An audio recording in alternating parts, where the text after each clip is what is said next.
Prime Minister Hursuk's government may be aiming to bring more stability in the parliament.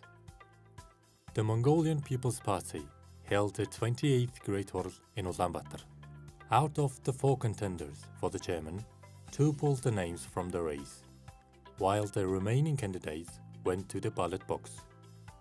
The Prime Minister incumbent, Mr. Hursuk, came out as the clear winner. Previously, the parliamentary group of the party was divided, and due to constant infighting, they managed to bring down the government. Also during the conference, they reshuffled the party's conference and supervisory committee members. During a press conference, the former head of the General Intelligence Agency, Mr. Horst, alleged that Minister of Justice Nimdirch hampered investigations into Turk's murder and accused him of procuring materials for the Irtnut copper mine. Mr. Horst's eligibility for ambassadorship to South Korea was discussed at the conference by the Parliamentary Standing Committee on National Security and Foreign Policy. Mr. Horst said that while the parliament member Bold was the Minister of Defense, he had sold arms to another country. Shortly after, in a move that has garnered a lot of public interest, Mr. Horst admitted during a televised interview of being complicit in transferring 48% of the shares of the Irtnut copper mine to non-state entities. This week in a televised interview, Minister of Justice Mr. Nimdirch commented on Horst's actions.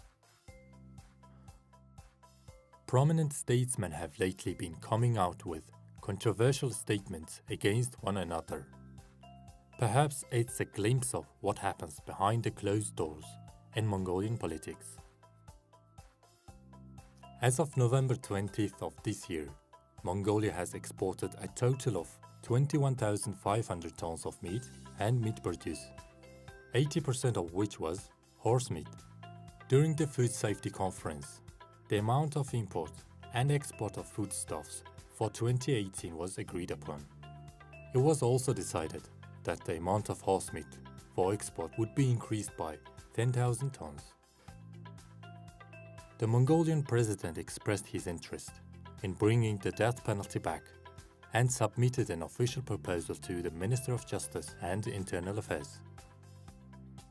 After weeks of speculation over his future, sumo grand champion Harumafuji announced his retirement from the sport. The 33-year-old Yokozuna from Kowalta, Mongolia, submitted his letter of resignation to the Japanese Sumo Association. Media outlets reported that Harumafuji struck Takanoiva on the head with the beer bottle, resulting in a possible fractured skull. However, Harumafuji denied that he had ever committed a violent act against other wrestlers. In celebration of Republic Day, 256 wrestlers participated in the commemorative wrestling match. Sanjadam came in first place and Batoshuk came second. Since the beginning of the commemorative wrestling match in 1990, Sanjadam has won 5 times. The Mongolian film Зүрхний хилэн had its opening for Australian audience. This was the very first time a Mongolian movie had been released in cinemas in Australia. The film attracted around 2,000 viewers and was shown with English subtitles twice a day for 3 days. The film is also being planned to be shown in Canberra, Melbourne, and Brisbane. The story of the film revolves around the Mongolian resistance under the Manchu rule.